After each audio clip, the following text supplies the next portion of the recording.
Welcome everybody to this presentation. My name is Oonagh Fitzgerald, and I'm an artist and a senior fellow with the Human Rights Research and Education Centre at the University of Ottawa, and a director of the Canadian branch of the International Law Association. I'm also editor of CIGI's newest book, Corporate Citizen: New Perspectives on the Globalized Rule of Law, which explores the legal frameworks and standards of conduct for multinational corporations. Today's virtual event is co-hosted by the Centre for International Governance Innovation, CIGI, and the University of Ottawa's Human Rights Research and Education Centre. Before we begin, I would like to acknowledge that CIGI sits on the traditional territory of the neutral, Anishinaabe, and Haudenosaunee peoples. CIGI is situated on the Haldimand Tract, the land promised to the Six Nations, that includes 10 kilometers on each side of the Grand River. We would also like to acknowledge the location of the University of Ottawa on the traditional and unceded territory of the Algonquin peoples. As this is a virtual event, you may be joining us from another traditional territory, and I encourage you to do some research to learn more about the land on which you live, work, and play. I'm very pleased to be moderating today's discussion on the state of the corporation and corporate law during COVID-19. This session provides an update on the role of the multinational corporation as a key engine of the economy and the state of the law on the multinational corporation. Our expert panelists will also discuss the increased intervention of governments in the post-COVID world. They will consider the pandemic's impact on the economy, concerns about working conditions, protection of national supply chains for essentials, the shift to virtual work, the stresses on some sectors, etc. The panelists will also consider how government and industry action in the coming months to address the socio-economic recovery needed from COVID-19 could help reshape the corporation going forward. We will be taking questions via the Q&A function in Zoom. Please submit your questions by hitting the Q&A button at the bottom of your screen and typing them in. You can submit your questions at any time during the presentation, and we'll do our best to answer as many as possible. So without further ado, let me just introduce a little bit about the book, The Corporate Citizen, and why we wrote it. As you may have noticed, the multinational corporation has really been on the rise over the last several decades, and they have operations all around the world and are really significant engines of economic growth and development. Domestic corporate law and international trade and investment law ease the path of globalization with financial benefits and legal protections for these global corporate citizens. These laws are not always well designed to hold corporations to account, however, for conduct beyond their home jurisdiction. We wrote Corporate Citizen to highlight the important role of the multinational corporation in today's global economy and to explain how domestic and international law could be strengthened to govern their conduct and ensure that they comply with widely recognized international human rights, labor, and environmental standards. This book was written by experts in economic law, corporate law, investment law, indigenous law, and human rights. And the chapters cover a wide range of topics. They look at the issue of how law is straining at the boundaries to address the challenges presented by the rise of the multinational corporation. They look at how accountability frameworks are taking shape, how corporate conduct is reflecting societal values and how this is changing. Fourth, they look at how investor obligations are gradually starting to come into focus. And finally, the book considers how institutions are beginning to articulate a tentative vision of transnational justice applicable to multinational corporations. The book provides a really good sense of the complexities of the multinational corporation and international law and governance. And it presents the possibility of corporate law reform that better aligns with our human needs today. And that includes addressing things like COVID-19. So I'm looking forward to a really interesting discussion. If you're interested in buying the book, you can find it by looking on the, probably there's a link being shown by CIGI at this time. So now let me turn to introduce our panelists. First of all, I'd like to introduce Tabatha Bull. She is Anishinaabe and a proud member of the Nipissing First Nation in North Bay, Ontario. She's the president and CEO of Canadian Council for Aboriginal Business, or CCAB, which works with Aboriginal and non-Aboriginal businesses to help strengthen and ensure a prosperous Indigenous economy in Canadian market. Professor Richard Janda is an associate professor of law and teaches extra contractual obligations, business associations, administrative process, and environmental law at McGill University. He co-authored a chapter in Corporate Citizen with Luca Mathieu on the transformation of corporate social responsibility in global supply chains. And I should also add that he was also a co-author of a really important book on corporate social responsibility, which I think I would recommend to all of you. Luca Mathieu is a judicial fellow with the International Court of Justice. He is interested in public and private international law, and he co-wrote the chapter on CSR in global supply chains with Richard Janda. Finally, we have Professor Sarah Seck. She is an associate professor and associate dean of research at Schulich School of Law and Marine and Environmental Law Institute at Dalhousie University. Sarah co-authored a chapter in Corporate Citizen with Keith McMaster on gender equality for women in Canadian-based mining companies operating within and outside of Canada. And she will present work from that paper and her other research. So you can find more information about all our speakers in the chat function. So with that, I would just like to start off and welcome all our wonderful speakers to this event. And also welcome all of you in the audience who have joined in. And we'll start off with our first question. So, corporations today, small, medium, large enterprises, multinationals, and Indigenous-owned businesses serve as a key engine of the economy. How has the limited liability corporation evolved over the last 165 years since the Limited Liability Act of 1855? What is special or new about the corporation in Canada and the world today? So I would like to start this off by turning to Tabatha to provide some perspectives from CCAB and her work. Thank you. Thank you, and thanks for having me, and thank you for the land acknowledgement as well. It's much appreciated, Oonagh E. So I think, you know, in looking at this question, I think it's very important for us to recognize that in 1880, the Indian Act was amended to require that First Nation people receive a permit in order to sell any crops that were grown on First Nation land. And those permits were most often denied. It also restricted First Nation people from leaving their communities to sell any goods without having a permit. And when livestock became a popular commodity in 1982, it was amended to ensure that livestock raised by First Nation people and on First Nation land was also required a permit in order to be sold. So I think for Indigenous businesses, Indigenous-owned businesses really have been locked out of the Canadian economy purposefully for some time. And while that enforcement wasn't used as often in our recent history, that part of the Indian Act was not actually amended until 2014.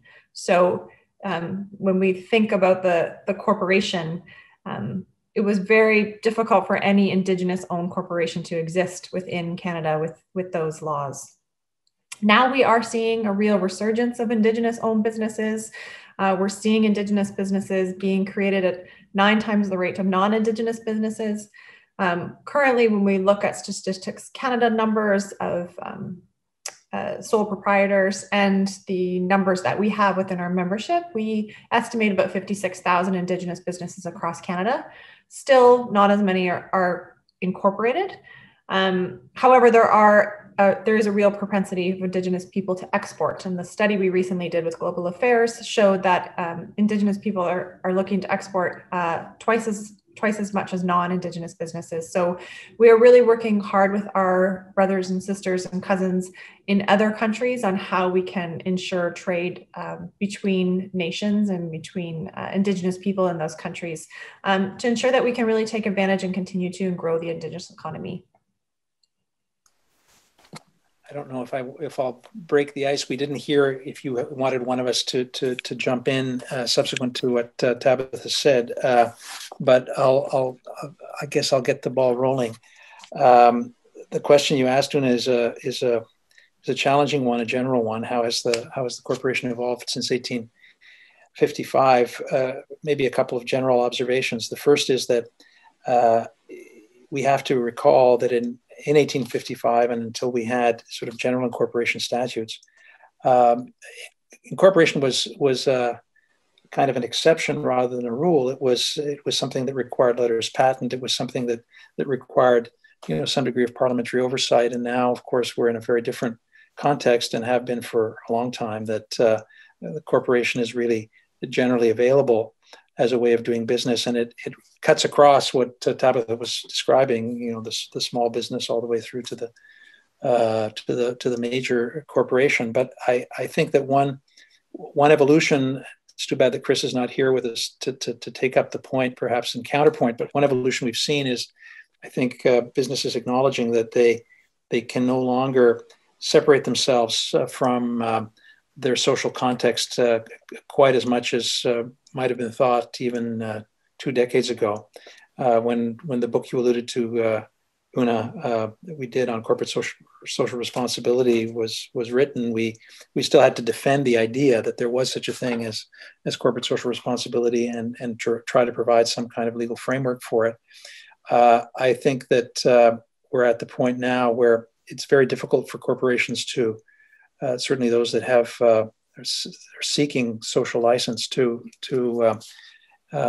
ignore the important impacts that they have around them. And maybe to connect to Tabatha, I can use one illustration. I happen to sit on an advisory panel for the Chemical Industry Association of Canada, Chemistry Industry Association, and not that many years ago, when we raised the question of responsibility to Indigenous communities, for that industry, it was thought to be a non-issue. What do we have to say about it? It's not part of our mandate. We shouldn't be pushed in that direction. And yet now this industry has had to develop a code of conduct with respect to dealing with Indigenous communities and Indigenous businesses, largely because of the experience in the Sarnia community with the impacts of the disproportionate impacts on certain Indigenous communities of environmental harm. So that's just one illustration. There are many that can be made, but I'd assert that we're at a point where the corporate citizen idea in the title of the book is one that can't really be eschewed by the modern corporation. Thanks very much for that, Richard. And sorry that I went mute for a minute there, but hopefully it's been sorted out now. Luca or Sarah, which one of you would like to join at this point? Is either of you prepared? I think I'm seeing Sarah. Yeah? No? Either one of us. I can go next if that okay. if that's good. Thanks very much. And I should acknowledge that the picture in the background is from Nova Scotia, the unceded ancestral territory of the Mi'kmaq people. And that is where Dalhousie University is located. Maybe building on a couple of these points, I think the question also asks how has law relating to the corporation changed? And so the chapter that Keith and I contributed considered recent developments in terms of board diversity, and not just in terms of gender, although that was largely our focus, but also moves to identify, comply, and explain often being the approach, or in some other country context to institute quotas in terms of, in order to ensure that the board of directors of companies are to some extent representing diverse people, whether based on race, disability, indigeneity, or gender. And I think I want to raise, I guess, two different points here. One is that this is new and recent in the history of the corporation, that attention has been paid to who are the members of the board of directors. And of course, different approaches are taken in different jurisdictions, and some can critique the approach, the comply or explain approach in the CBCA here is not going far enough compared to some other jurisdictions. But it is an interesting development that there is this attention being paid to who is behind the corporation and how we understand these people. So I think you can look at that, and it's generally treated as something that's designed to address, empowerment of diverse groups, rectifying historic exclusions and inequalities. But in our chapter, we tried to tease out another dimension of this, which I think the way I would phrase this is relate, and this relates back perhaps to Richard's comment about the evolution of the social expectations and sustainability expectations of the corporation. Our claim in part is that we need to think seriously about who is behind that, who are the directors and others behind the corporation as an entity, and think about what kind of competence we need them to have. So it could be, there is of course the empowerment, as I say, position, which is very important relative to the corporate board diversity conversation. But there's another conversation which is what we're trying to tease out. Extractive companies in Canada and operating internationally are often associated with diverse kinds of human rights and environmental impacts. And for example, in the Missing and Murdered Indigenous Women and Girls report, they note explicitly concern over Canadian extractive industries as having been harmful for Indigenous women in the Canadian context. So the question we ask is, what are the kind of qualities that we need directors to have? And while we could say that gender diversity criteria might be sort of proxy for this, there may be other deeper questions. So we note, for example, that there's a tendency in boards and extractive companies to pull from people who have certain kinds of educational backgrounds, but maybe we need people with different educational backgrounds. Maybe we need more people with human rights expertise, with different kinds of expertise, as well as thinking about the diversity markers. But we don't see that move yet in legislation or policy, and maybe we won't, but our claim at least is that might be something we should be thinking about. Thanks, Sarah. Over to you, Luca. So I have a few follow-ups. The first comes to Sarah. I do think California just passed a legislation that imposes one member from visible minorities to be on the board of the main public companies there a few weeks ago, but I might be wrong, but that could be an example in the right direction. And then one follow-up with what Richard was saying is, it's true that today companies, and especially multinational companies, cannot extract themselves from the social ecosystem in which they exist. But this social ecosystem used to be represented by the state 100 years ago. And now this duty, I feel, is more due to their customers or their stakeholders, but no longer the state. And maybe that's something we're going to speak about when we move to the COVID discussion, and it also replies to the quota ID that we're mentioning, because maybe there are some moves that only the state with its legislation can do, and imposing a quota is one of those, and has led to results in France, for example, in Sweden, in Norway. So as much as we give leeway for companies to create the norms that apply to themselves, we need to keep in mind that maybe the state needs to stay an actor in the creation of those norms, even today. Yeah. Thanks for that, Luca. Would anyone like to jump in and sort of follow up on that discussion about the respective roles of state and corporations? Hi, Tabatha, go ahead. Thanks. I think I just wanted to add to the conversation. We have seen some real progress from corporations across Canada, both, and really, I think, So CCAB originally our mandate was to bring Indigenous business and non-Indigenous businesses together across corporate Canada.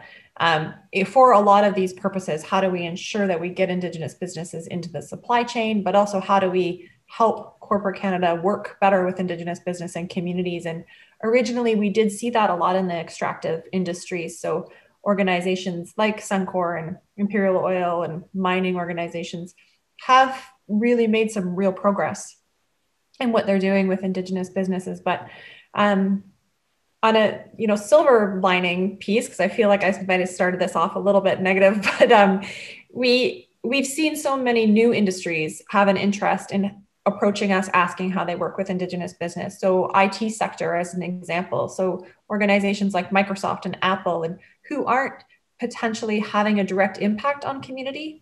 So you might think don't have to do that work, but really want to understand how they can be more diverse and have a social impact and improve their social impact.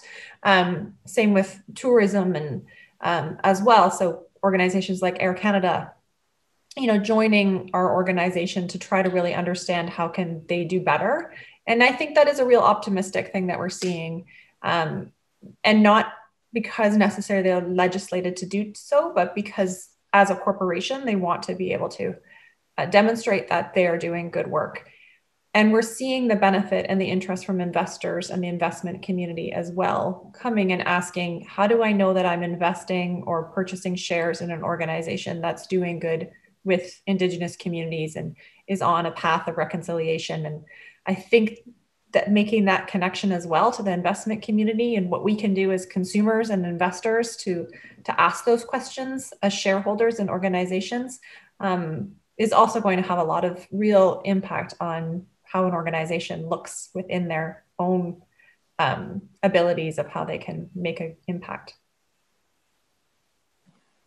Would anyone like to join in on that discussion further? Any other points about, how do you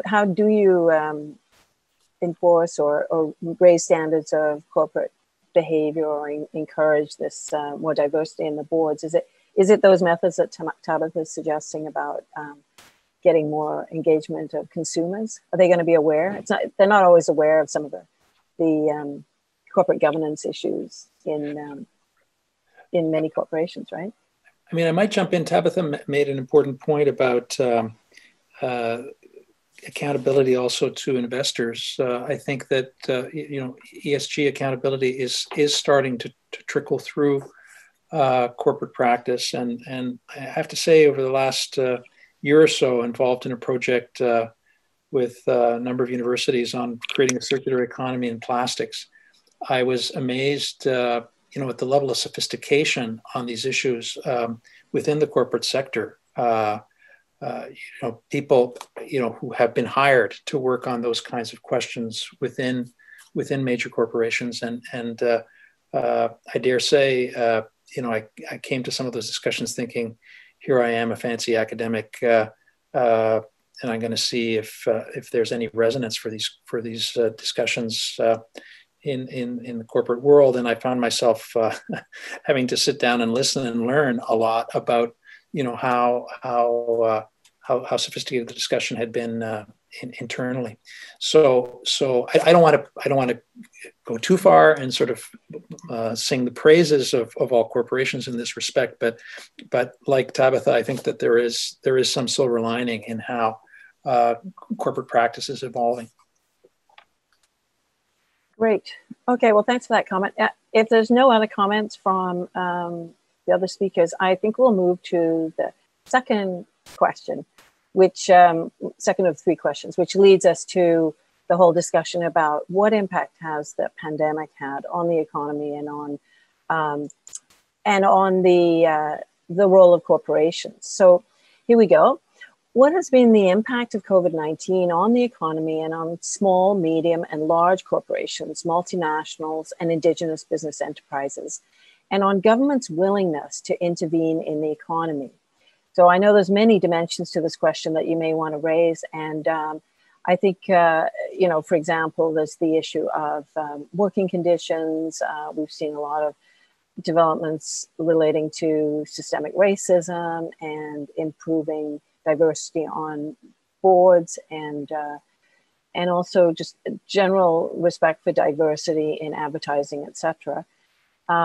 We've seen concerns about protection of national supply chains, issues with travel restrictions and broken supply chains, concerns about lockdowns, people resisting, being unable to work, etc., and the need for government support for people and support for industry. So wide range of topics, and indeed events like this are a product of the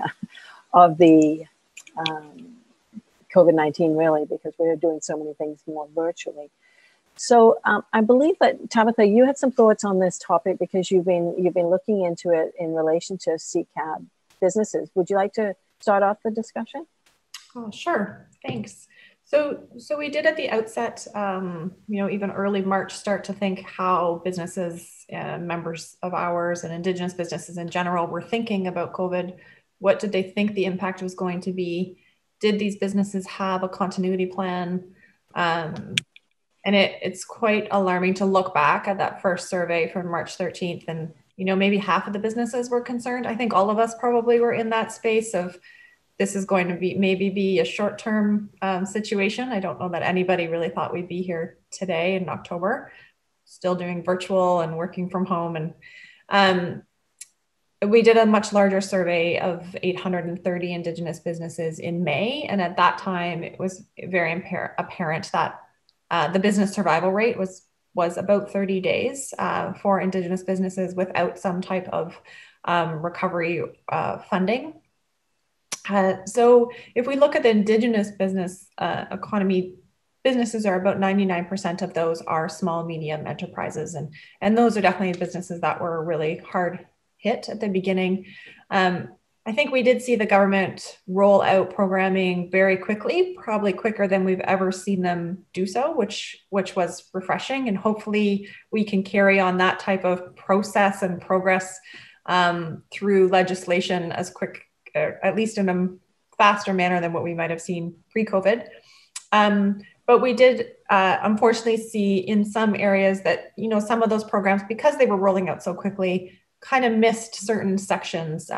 Definitely specifically from an Indigenous business perspective, there were programs that Indigenous businesses were ineligible to apply, not from a conscious, intentional reasoning, just because things were not considered in terms of the taxation and First Nation being on First Nation land and the special considerations that way.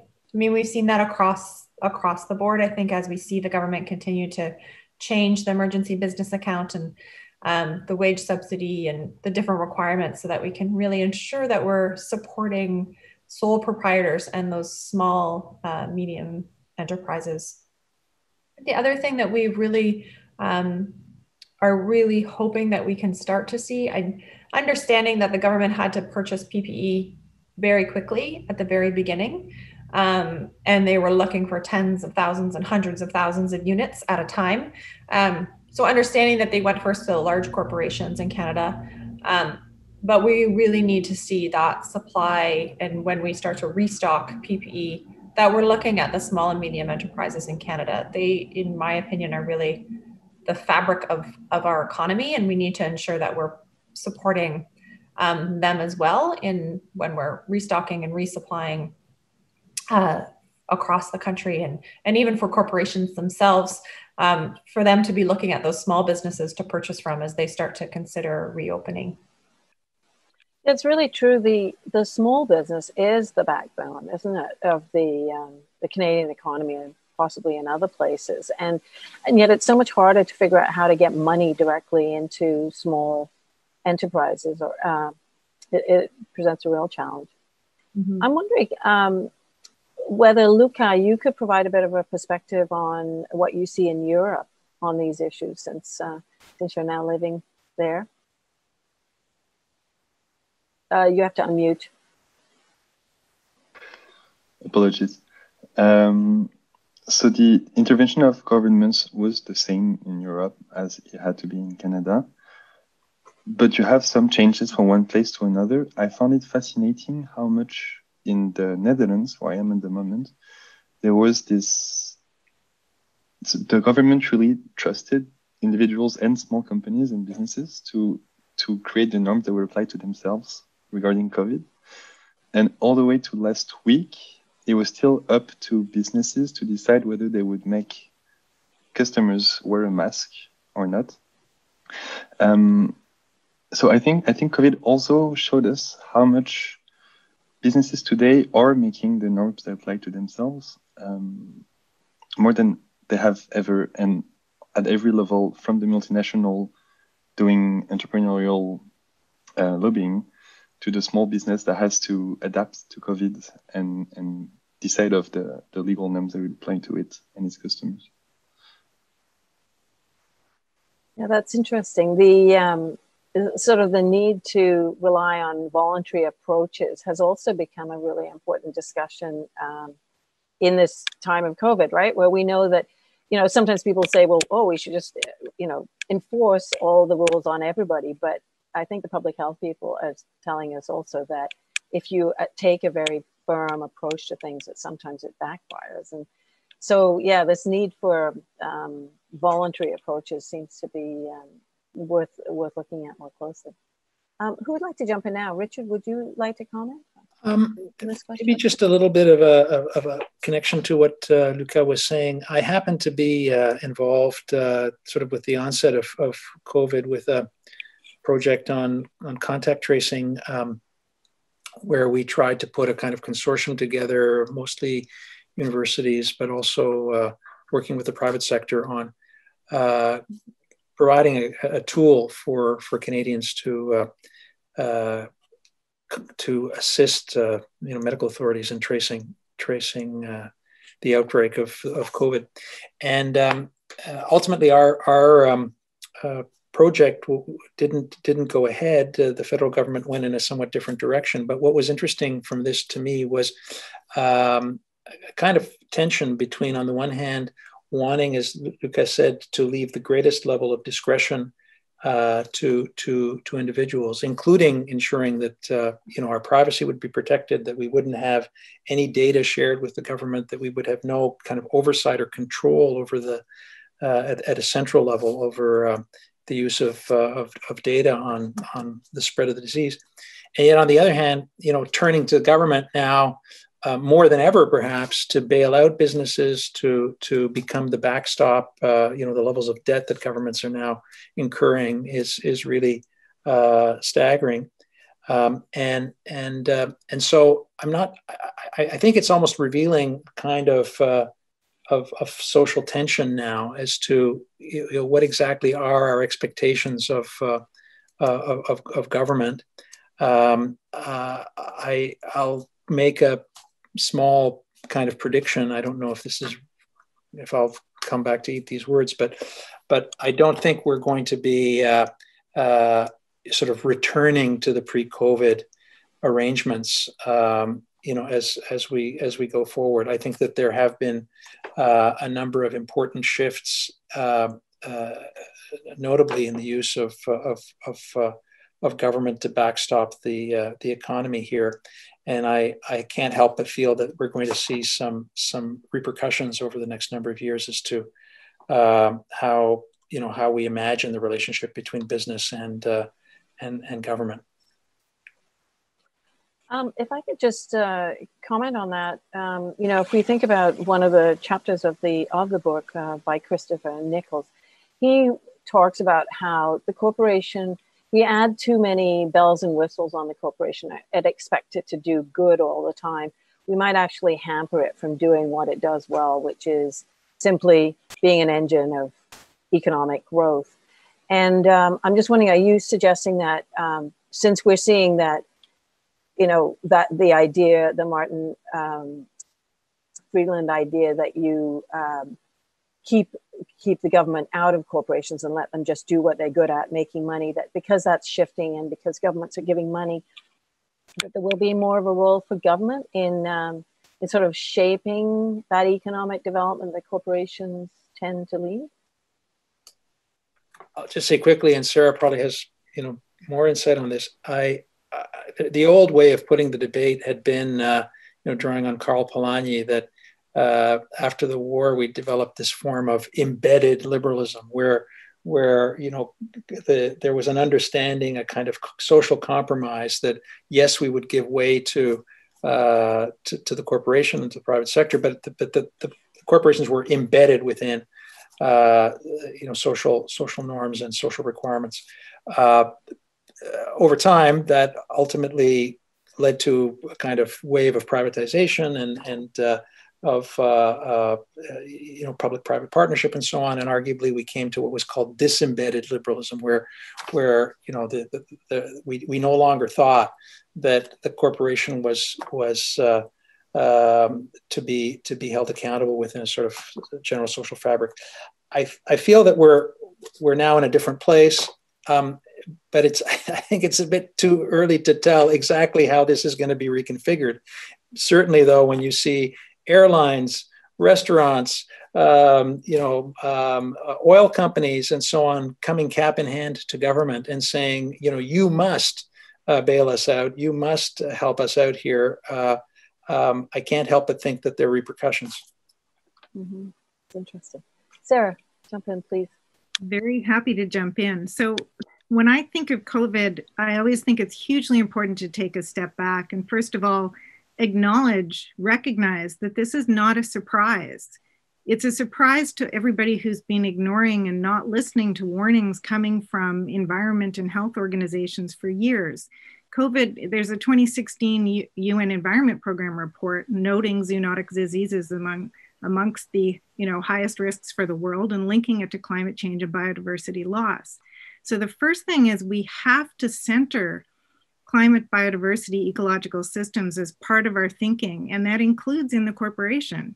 It has to be part of it if we are going to recognize that this isn't just some one-off, rare, crazy thing, but that this is actually part of the world that we have created or being taken apart, depending how we want to look at it. So the question then is, what does that mean for the government bailouts? What does it mean for everything else? You will have heard, if you've been looking at the way UN agencies have been responding, that there's been language coming for the need for us to build back better. That's the expression that we're hearing all the time. And so the question is, what is the role of government and what is the role of business in building back better? So ideally, every government intervention should be linked to recognition that COVID is just one example of the kind of global ecological crisis that we are actually facing. And therefore, we need to make sure that every response addresses and centers prevention and, in theory, remedy of these harms that are coming up. And I'll just give one example, drawing on some of my own work about what I think this means in terms of how we need to rethink so many different things.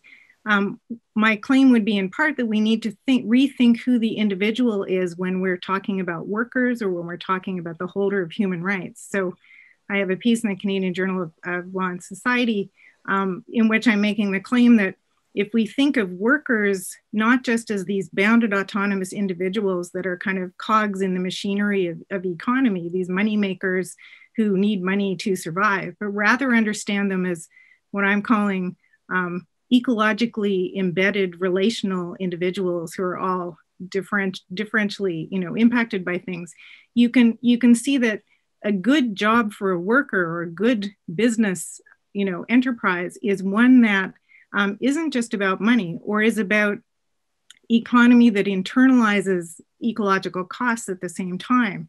So a worker is somebody who is part of a family and part of a community and lives in a particular local ecosystem and is also part of a global planetary system. And so we need to, every response we have needs to somehow grapple with this global ecological crisis that we're in. And this pandemic is just, this was predicted, and it's just a piece of what we unfortunately may be facing many more of in times to come. Yeah, it does seem that the externalities that mount up when you have just, business for the sake of business, and there's no no constraints on it, that those are part of the cause of the pandemic and, as you say, climate change. It's a big shift to imagine that all these externalities will somehow be reincorporated into a new concept of the corporation. Do others have thoughts on this? Just quickly, in response to Sarah's insights, she draws the connection between the COVID crisis and the environmental crisis. And I think that they share at least one sort of general feature, which is that we have to experience both of these as about how all of us together and how the economy as a whole performs in the face of a challenge that no individual or not even any corporation can address alone. We're learning that whether I wear a mask or not, whether I wash my hands or not, has implications not just for me and my family and people around me, but it has sort of general implications for how we perform together. We can say similar things, of course, about the climate and our collective impacts on the production of carbon emissions. So are we at a point? Perhaps Sarah's right. Perhaps we're at a point where we now come to understand that the burden of ecological crises it comes right back down into what it means to be a worker, what it means to be a business, what it means to be a citizen. All of these things are now on the table. So what does that do for the Milton Friedman model of the corporation, do you think? Does it have to be transformed? Can I just give one other example? So this again, yeah. I've been writing about this in many different sort of contexts. So another one would be rethinking how we think of who the shareholder is. And this draws in part on Lynn Stout's work. But again, and as I'm thinking this through, I've drawn on Jennifer Nadolsky's work on relational autonomy and various indigenous theorists on relationality sort of more generally. But the comment would be that the typical way of understanding the interest of the shareholder is to equate it with, market value and money. But Lynn Stout points out that this is not who the individual shareholders are. So again, if we rethink who is the shareholder, and I propose we replace them with the ecologically embedded relational individual and say, the default should be that all shareholders care about climate crisis and biodiversity loss and, all of these things because it impacts themselves and their families and relations and where they live in the planet. Whereas the default seems to be in the way that we've sort of designed things, it's the exceptional shareholder who chooses to embrace socially and environmentally responsible values. I don't know how you change that, but I think we have to change that. Luca, did you want to jump in on this? Yeah, just a minor point, going along with Sarah. In our paper, we spend a lot of time trying to show how new technologies are going to allow us to better understand those externalities and take them into account and broaden our scope in global supply chains, because there is a lot of unpredictability that comes with them. But we do finish the paper saying that to some extent, the only way to tackle this problem is also to admit that even AI or technology in 20, 30 years will not allow us to understand exactly what's going on. And maybe when facing the environment or COVID, it's a good example because no one knew that was coming. I ran into an edition of The Economist from January 20th, 2020 in my office 2 days ago. And the article said, there's a new virus in China and we are better equipped than ever to face it. And that was surprising for me because we thought we understood and we didn't. And maybe there are some things, and the environmental revolution that we need to have is one of those, that we cannot actually understand and that we have to face as if we don't understand the externalities that come with them. It seems that we've probably started talking a little bit about question number 3. So I will move us from question 2 now onto the third question. And if you could give me an indication of who would like to start off on that, that would be helpful as I'm reading the question. So what do you envision will be needed to spur a global recovery in the coming months and years and keep the world on track to achieve the Sustainable Development Goals? We know that the Sustainable Development Goals have really suffered a serious setback as a result of the pandemic, that poverty levels are rising, inequality is rising, etc. How could small, medium, and large corporations, multinationals, and Indigenous businesses contribute to this rebuilding and recovery? And what should governments do through policy, incentives, and legal changes to support this recovery? So who would like to start this off? Could I maybe turn to Sarah, since you were on a roll? Okay. So I think definitely I embraced the Build Back Better theme with the idea that we need to center, our ecological systems and knowledge, and along with that, center vulnerability, I think.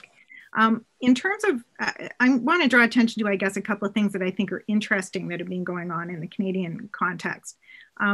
So the paper that we looked at talks about corporate board diversity, but if you take a look at legislative amendments, for example, to the new Impact Assessment Act, but also legislative amendments to things like the Fisheries Act and so on, it's interesting to see the commitment that the Canadian government has made to centering GBA plus, gender-based analysis plus, among other things. This is new and interesting, and potentially, if done right and if aligned with sort of human rights approaches, could maybe help us to ensure that some decision-making processes in the laws that govern activities that corporations may engage in are better responsive to a lot of interests, and maybe ideally, hopefully, including these ecological concerns that I'm raising. So I think this is interesting and different. And I'm really interested to see how it sort of unpacks and unfolds.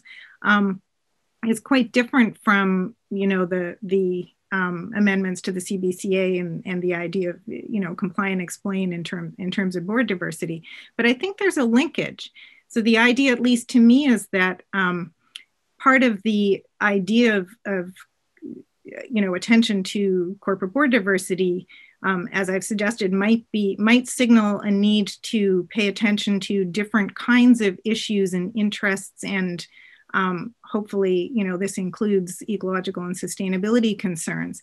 And so seeing that embedded in legislation, I think, is a really important piece of what we need to do. I'm not sure if it brings us here, but I'll put that on the table as just something interesting, I think, that's maybe potentially helpful as we move forward. Tabatha, would you like to talk a little bit about how you see CIGI playing into the recovery and what you see for the future of Indigenous business in Canada? I think to build on Sarah's point, we do hear a lot of this Build Back Better. It's definitely gotten a lot of momentum. But I think if there's an opportunity to build back better, we need to all be focusing on how that is inclusive growth. So if we're going to be building something, let's ensure that we're building that in an inclusive way from the start. And maybe this is that opportunity to do that in some ways. I think from a board diversity perspective, it's something that we're quite passionate about as well, but we need to be also preparing individuals and again, in that opening that network and creating those networks so that we and corporate boards can find the individuals and they're not always tapping the same person. Honored, but I've probably been asked to sit on 6 boards since I took over this role as president and CEO. And I'm definitely not the only Indigenous woman out there who can sit on a board. So we need to be growing that network in order to ensure that we can get those people into the places that are going to make change. So how it's not so much just about creating the targets and creating the requirements to meet a 50-30 or some type of number. It's also about how do we build the capacity and open the networks in order to ensure that it can be successful. I think the other thing really around inclusive growth is supply chain and diversifying supply chains, not just of corporations, but of government as well. We have seen some real excellent examples of corporations who have committed to purchasing from Indigenous businesses, and the impact that that's had on the surrounding communities and on Indigenous people has been proven. We know that Indigenous businesses employ more Indigenous people, so you're not just supporting that Indigenous business, but you're supporting the community and the flexibility around way of life, the recognition of those individuals to be able to still practice their culture while being employed. All of that support, just from a procurement, supply diversity procurement proposal, makes an incredible difference. And if we think about the worker, as Sarah said, into this new recovery period, we definitely need to think about how are we ensuring that women and people who are taking care of their children or their parents or elders or aunties or uncles, how are we ensuring that those people can continue to be in the workforce? And I think there's so much uncertainty about how long this is going to last, and then uncertainty of when something such as this might happen again. How do we prepare to ensure that we're not, everybody is able to continue to be in the workforce in an equitable way? I think we've definitely seen a real divide in socioeconomic classes through this pandemic, and we need to make sure that we're building back so that that does not happen again. Yeah, we've really heard that this is in particular a recession, a she session, don't they say? Like it is having a particular impact on women, that a lot of the service jobs that can't be done virtually have gone, and those were jobs that women held. So it's really having a big impact, and that's not just in Canada and Canadian, and communities all across Canada, but also all around the world. Mm-hmm. It's causing a major setback. Richard, would you like to jump in at this point, or? Well, in the question is embedded the idea of recovery, and we've slipped a little bit also into discussion of growth and getting the economy back to patterns of growth. It hasn't been in recent experience that we've seen degrowth in the economy. That's something that has been experienced now with COVID, and one wonders, whether we will now see events that produce similar impacts on the economy, and that we will have to learn to manage moments of degrowth and not simply expectations of continued growth. I think of the work of Peter Victor, an economist at York University, writing on managing without growth, which a few years ago seemed like a fairly long shot kind of concern. But I wonder if we will now, particularly as we confront the sets of challenges that Sarah articulated so well, if we will have to start thinking more carefully about what it means to have a more constant pattern of challenge to the economy. I know that when we speak of Build Back Better and sometimes Green New Deal, there's a narrative behind it, which is that we can just substitute one growth pathway for another. But I myself am skeptical as to whether that's the way this transformation can happen. Okay, would you like to comment? Just as a follow-up on what Richard was saying, I do wonder to what extent the state will start again to reinvest in the economy and to take more of a legislative role into it. I think COVID did show us how embedded companies are in the state's life. I've talked to many parents of young children who had to be workers from home at the same time as taking care of those children because there were no school, and We realize that companies do make a profit because there is a whole ecosystem that supports them. And the state did take back some of its regalian powers during COVID. The vulnerability of international and global supply chains for essential services and goods was clear in Canada and in France and probably all around the world. And I do think an answer to COVID will be, and that comes with degrowth and that comes with more localized economy, but will be a reinvestment of the state into companies' affairs at the local level. Yeah, I mean, one of the ideas that came through the book we did was about the corporate citizen being sort of a citizen of everywhere and nowhere at the same time. You know, we might think of them as a Canadian company, for example, but if they're really successful, they don't really think of themselves as being that Canadian, right? They'll be happy to carry on their operations elsewhere and follow the profits wherever they are. And it certainly, the pandemic has made us more aware, I guess, of some of that fragility of long distance supply chains, and that there maybe is some value of a little bit of corporate patriotism or something, just to make sure that we, when push comes to shove, that the local economy can get the supplies they need. It's particularly challenging. Would anyone like to add any more comments on this topic, the future and how the corporation can contribute to that? Is there a last thought on that before we move to questions? Sarah, go ahead. Maybe I just want to first off just endorse Richard's and the comments generally about degrowth and how we think about that. But I also wanted to add sort of a reminder. I spent a lot of time thinking about the business and human rights movement and its relationship to environment and climate change.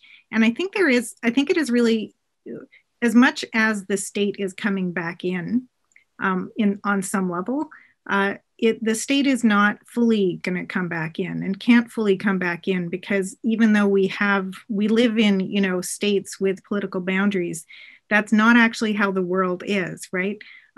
Ecological harms traverse boundaries. We cannot control those. But it's not just that, it's the supply chains and everything else. I don't think we're going to go back to a time where we're just going to be relying on our local, and that would be going back a very long time. So if we're not, and that's not actually what's going to happen, then there is always going to be a role for the state, but there is also going to be a role or something else important happening in the business, whatever we want to call it, space. And so I do think recognizing and acknowledging that businesses, transnational businesses, and in particular the larger businesses, are organs of society, just as others are, and so do have responsibilities as well as rights. And so we need to think of business responsibilities in relation to human rights and environment. So, I mean, in other work that I've done with the Teaching Business and Human Rights Network, I recently posted a teaching note on how to teach environmental human rights in relation to business, which sort of tries to grapple with the kind of issues that we're dealing with. But I think, yes, the state, but business and rethinking how we understand business as an organ of society with responsibilities, even when the state isn't stepping up and doing its job, is a really important piece of this. And ultimately must internalize all costs, including ecological costs, so that we can, get to that degrowth moment or whatever it might look like. There are real planetary boundaries that we live within, right? So, yeah. Any other comments from you any of you at this point? No? Okay, I have got several questions from the audience, and they all look like pretty interesting questions. So I'm going to start off with, which will I start off with? Okay, maybe I'll start off with the most recent one, and I'll work my way up, because the ordering is kind of hard to sort out. So here's the first one, and I'm sure many of you will have comments on this, but probably Tabatha, you might want to comment first. COVID-19 shows the deep inequalities and the exclusion of Indigenous peoples by the states. The intervention is slow, late, and in many cases non-existent. the Indigenous peoples are facing COVID-19 with many limitations. So that's the question. I know one issue that we had talked about in earlier discussions was that if everything goes online, then everybody needs access to computers and the internet. And that's not so easy if you live in a remote Indigenous community. But I'm sure there's many other points of view you can bring to this, Tabatha, to start off. Yeah, I'm not, that feels a bit more like a statement than a question, but I think I can add a little bit of what we're seeing definitely as some of the barriers. So I think definitely we're still seeing barriers to access to financing. That's the most significant barrier to Indigenous businesses across the country. And a lot of that still has to do with not having the collateral of owning the land that the individual or the business lives on or is operating on if it's on a First Nation. But then also the unconscious and conscious bias of the higher risk of Indigenous people to access financing at a traditional bank. So we only actually see about 30% of Indigenous businesses access financing from one of the traditional larger banks. Another 30% access through the Aboriginal financial institutions across Canada. And then the remaining are accessing financing through personal loans or personal savings. So, and also it's a very young industry. So they're not necessarily businesses who have gone through a recession before or who have gone through some period of such uncertainty before. So that too is a bit of a barrier in coming out of this whenever that might happen. But we're still seeing a real inequity in that access to financing. And also and I think this is the same for many small businesses, but just the inability to take on more debt. So while the emergency business account came out, 30,000 of it was a loan, 10,000 was a grant. There were a lot of businesses who just couldn't take on that additional debt. And particularly if you're personally financed already, you really don't have the ability to take on the additional debt. I think, as you mentioned, this transition to e-commerce for businesses that are in retail has often been a barrier as well for businesses who want to establish in their community. So my community is Nipissing First Nation. It's only about 10-minute drive from North Bay, which is quite a large city. And when I'm home in my community, it's very difficult for me to participate in conversations such as this on a web virtual platform. It's really not that far, but there's no plans to bring high-speed internet to those communities currently. So we need to ensure that we continue to keep pressure on government to ensure that there is broadband as a start. But even broadband is really, a bit of a minimum service. Those of us in the city have a real fiber optic, and there's no plans to do that in a number of First Nation communities.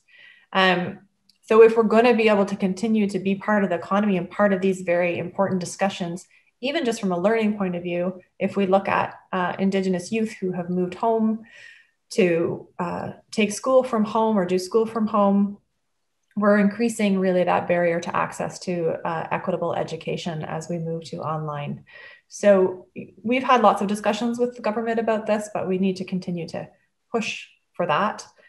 And then I think, I'd be remiss to not talk about the infrastructure gaps that are currently existing. And we're continually tell people to wash their hands as often as possible.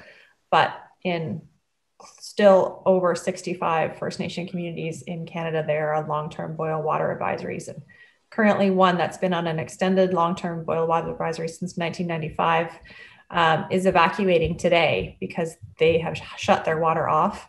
The pump is not working, and it'll take 10 days to understand what's wrong with the water. So the school's been shut down, elders have to be evacuated. So we need to really look at infrastructure, not just broadband, but infrastructure in general, to ensure that we're closing those inequality gaps. I just wanted to add a comment and question related to the infrastructure issue. digital infrastructure, and is obviously a critical point, as you said, the lack of access to broadband. I think earlier you had mentioned that some of the technology companies are doing outreach to Indigenous communities.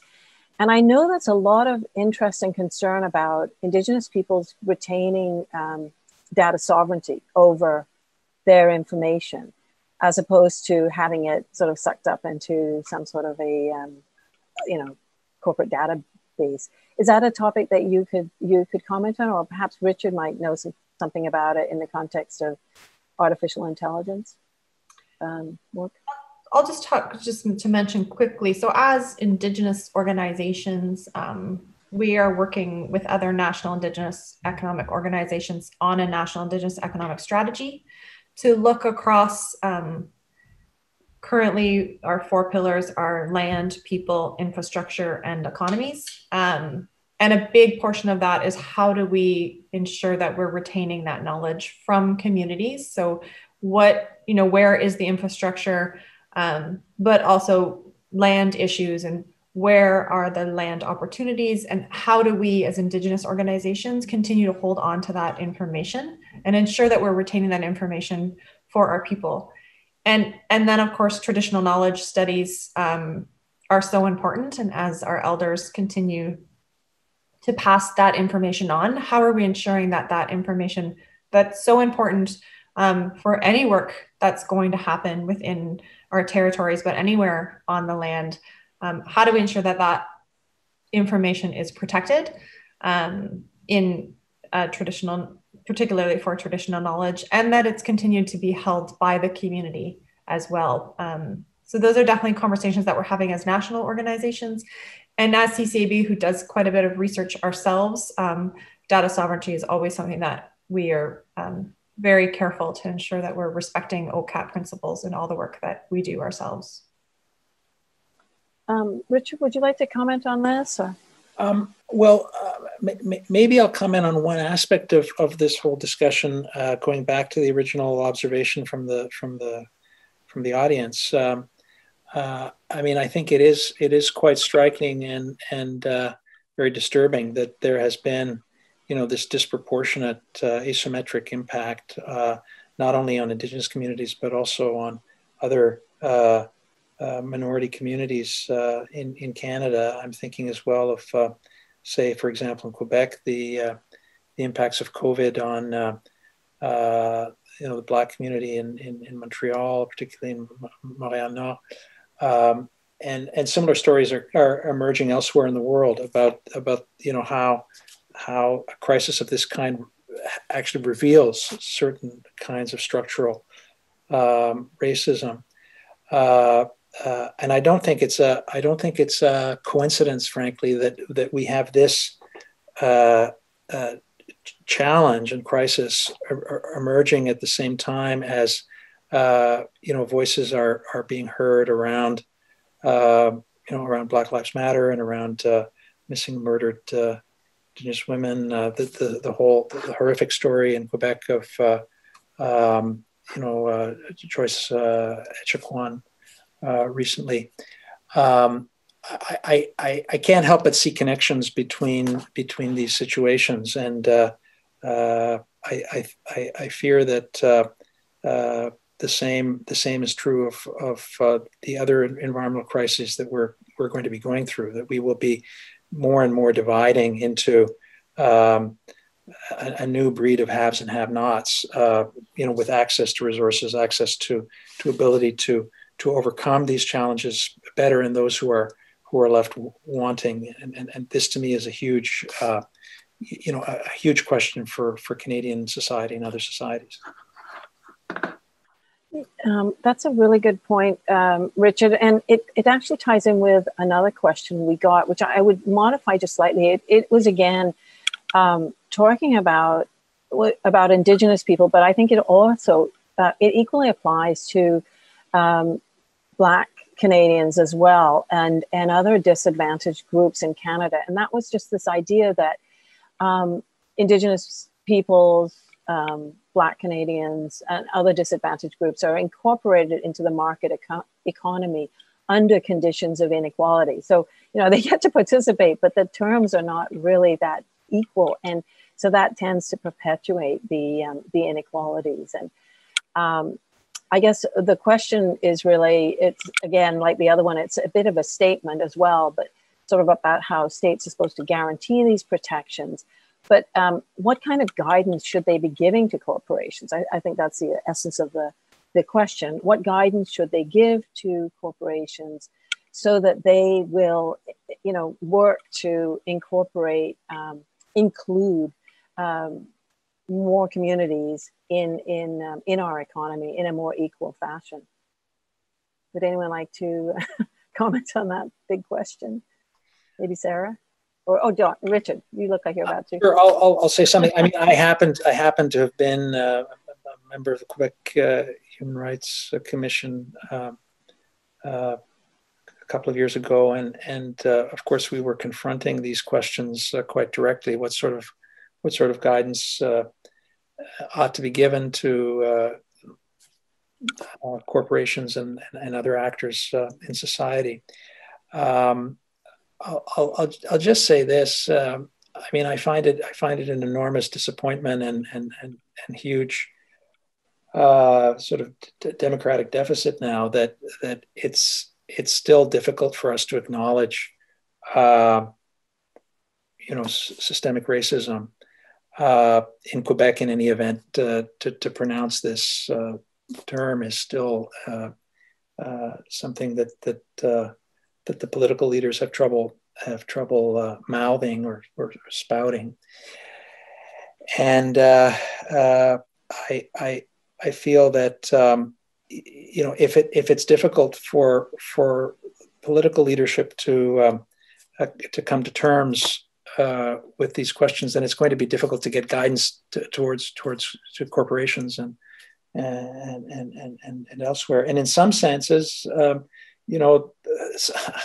I don't want to sing their praises too much, but one finds some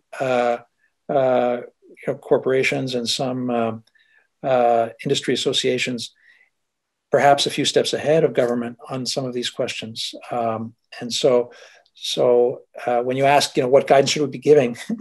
I guess it has to start with at what point do we really come to terms socially and within our political institutions as to how deeply ingrained these problems are.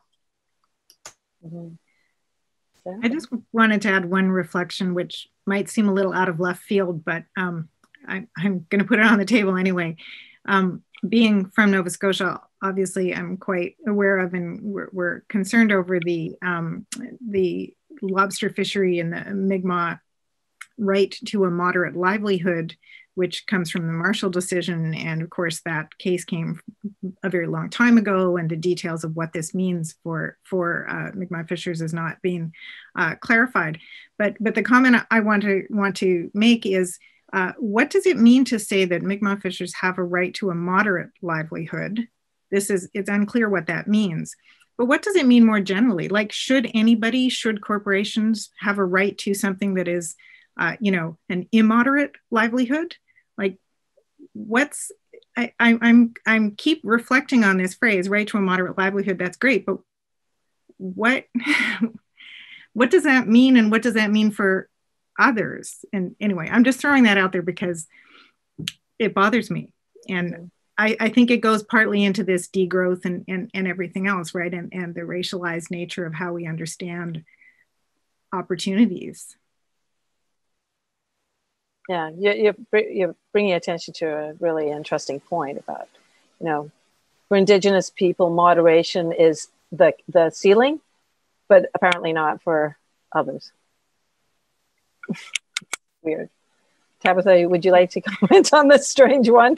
No, I think that's the same. I think when treaties were signed, the expectation was that both parties would operate to a moderate livelihood, and that has not happened on one side of many of the treaties. And I think that's what is really at the root of that issue.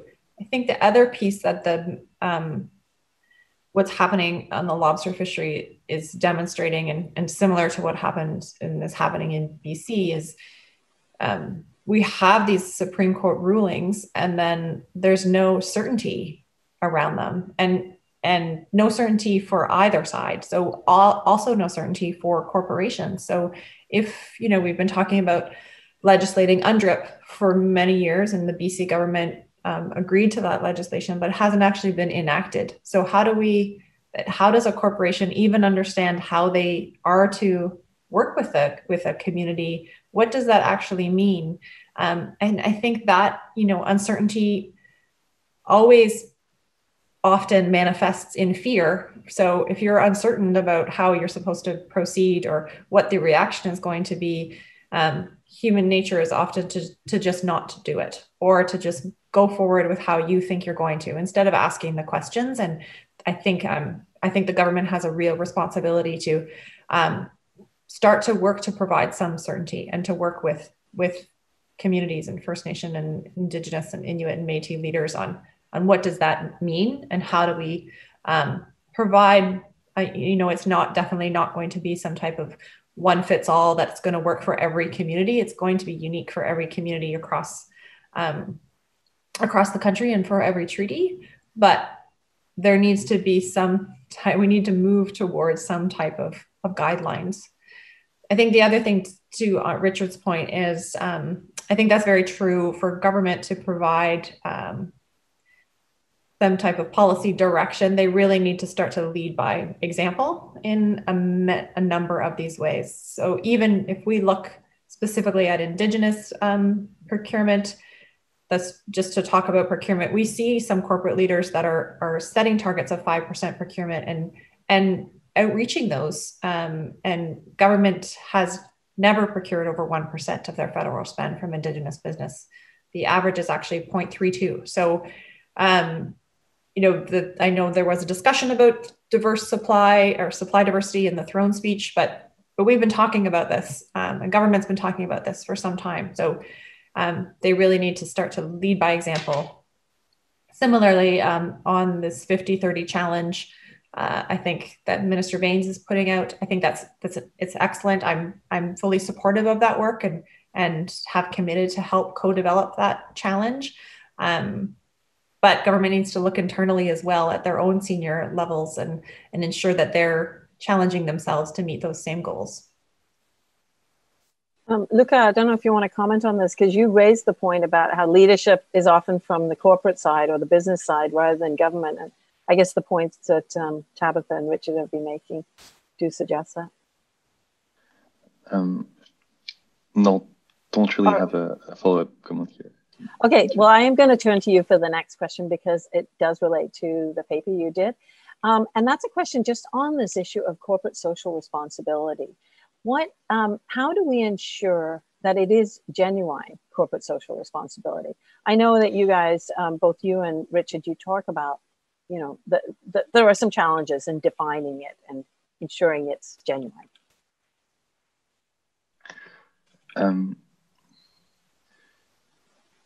The first thing that comes to mind here is how is the fact that it's genuine going to make it more efficient?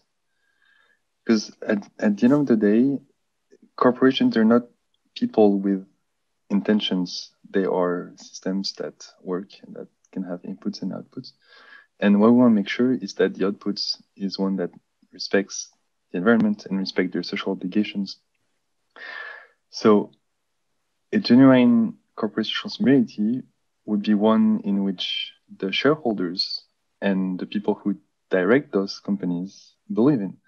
And then maybe the way to do that, and that comes back to what Sarah was saying, is to make sure that we have people behind the machines that believe that they need to embed the companies into their ecosystems. So I think we both want to look at the effects of CSR rather than intents, and we need to make sure that the people who do take the decisions and who actually do have intents, because companies don't, are people who represent all the stakeholders of the companies and all of the stakeholders of society today, to make sure that what companies do reflects what society needs and not what the Milton Friedman's model would have us think.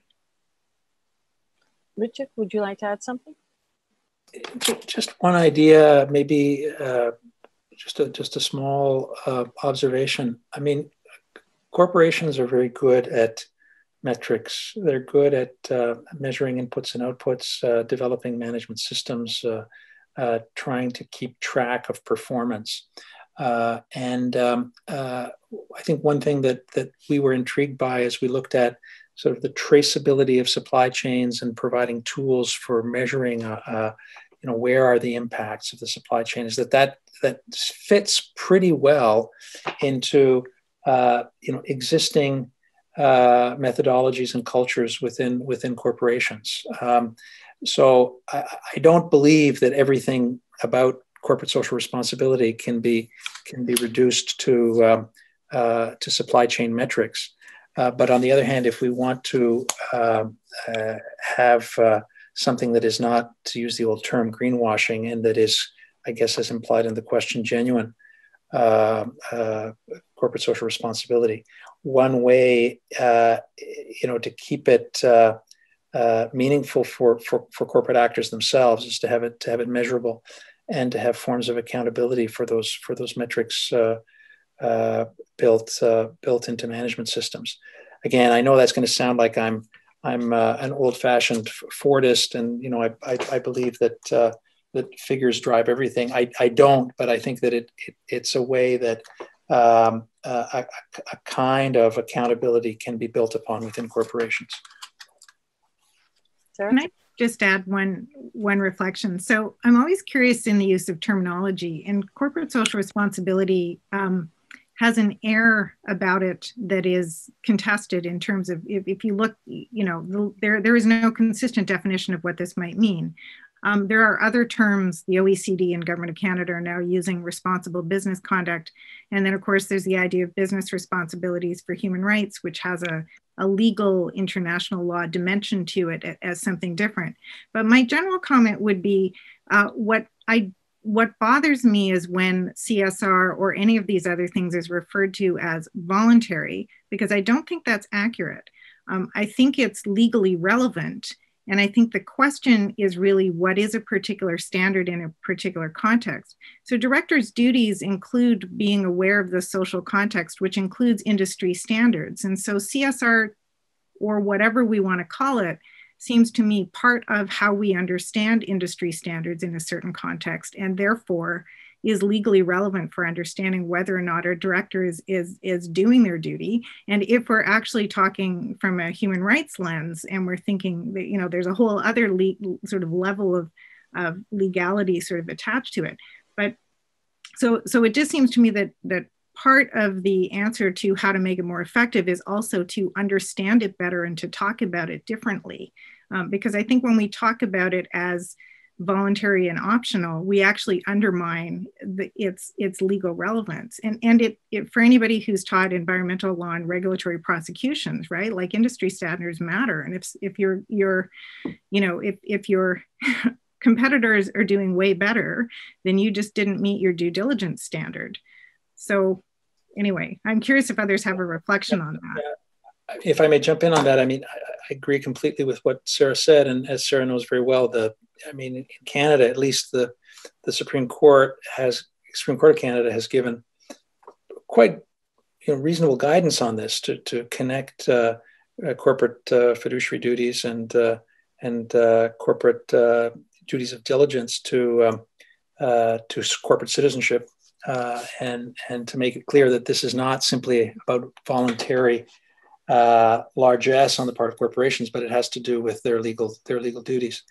And that kind of development, I think, it's not throughout the world that one finds this kind of orientation, but for example, the Companies Act in the United Kingdom has a similar kind of orientation. So I think Sarah's right that we have to stop thinking of corporate social responsibility as a kind of goodwill gesture on the part of corporations, but as rather part and parcel of their legal license to operate. Thanks for those answers. I don't see Tabatha jumping to make a comment on this. So I think what I'll do is I'll move to the next phase, which is the wrap up and finish. I do have one more question, which I will put to you, and I'm just suggesting that I'm going to ask you each to sort of give a 1 minute summation, a key takeaway that you would like the audience to have as they leave us. But you could also take into account this question because it's sort of a bit of a reiteration of the question number 3 that you've dealt with. So the question is, could COVID build the political will to transition to more humane and sustainable business practices? That's the question.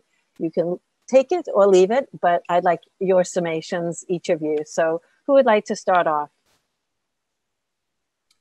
Turn to Sarah. Happy to.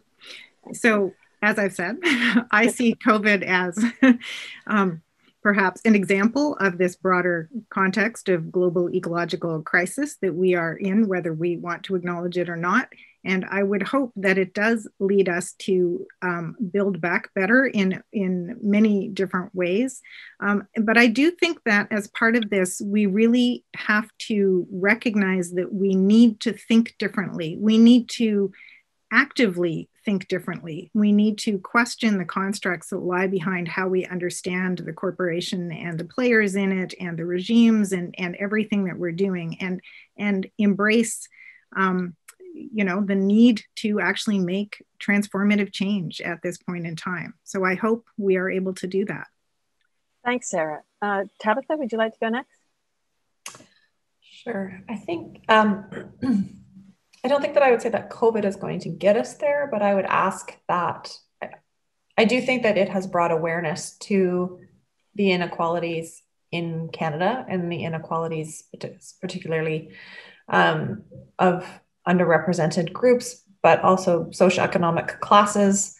And while it's been difficult some days to read the news and read the Twitter feed, I think I would encourage people to open up their areas of interest and to start to really understand why we are where we are, and to understand what they can do as an individual, as an investor, as a shareholder, as a procurement person within their organization, as any role that they have in the organization, as a parent to teach their children, in order for us to begin to understand how we can start to close those gaps. Because as Sarah said, this will not be the only time that we're in this type of crisis, and we need to ensure that we're better prepared for the whole fabric of the country than we were in this situation.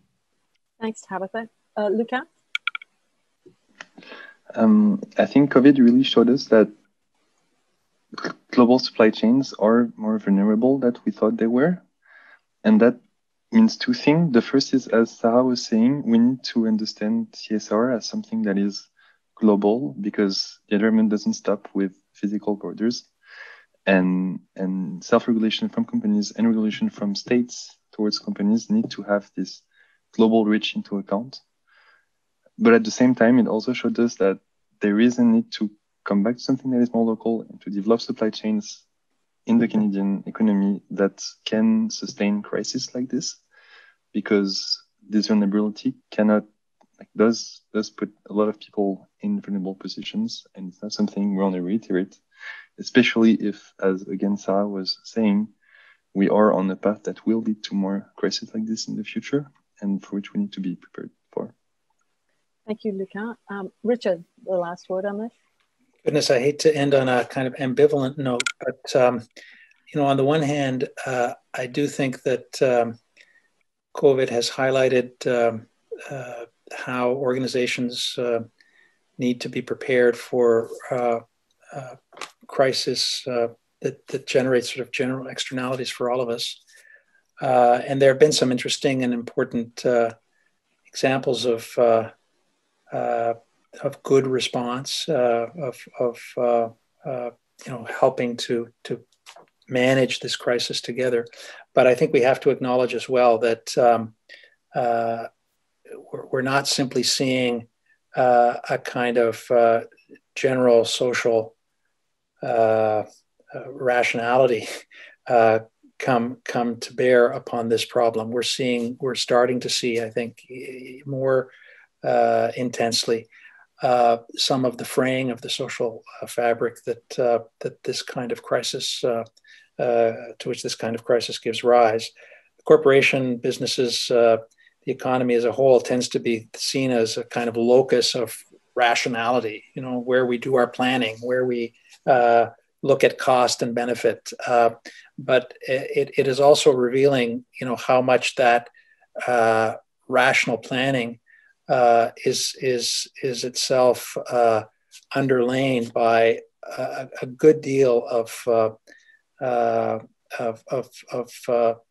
challenge, even to wellness, to our capacity, our psychological capacity to cope with situations of this sort. So I'm not entirely convinced, sadly, that the lesson to this point is a kind of pathway towards a build back better future. Okay, well, thank you for that, Richard. Thank you all for speaking at this session, and I really want to thank the audience for participating as well. Obviously, there's some really big challenges ahead, and I think it's important that we do have these conversations and that people think about how we could build that better, because we really only have that opportunity, right? We must take advantage of that. In the chat line, you can see that the advertisement for the book, if you're interested in buying it. And also we have 3 more sessions coming up, one on human rights and one on the environment, and the last one on investor-state arbitration. And they'll all be amazing. We've got wonderful speakers. So please do join us for all of those sessions, and you'll get many great insights from the wonderful experts we have speaking into the challenges facing the multinational corporation and small businesses at this current time and going into the future. Thanks again for joining us.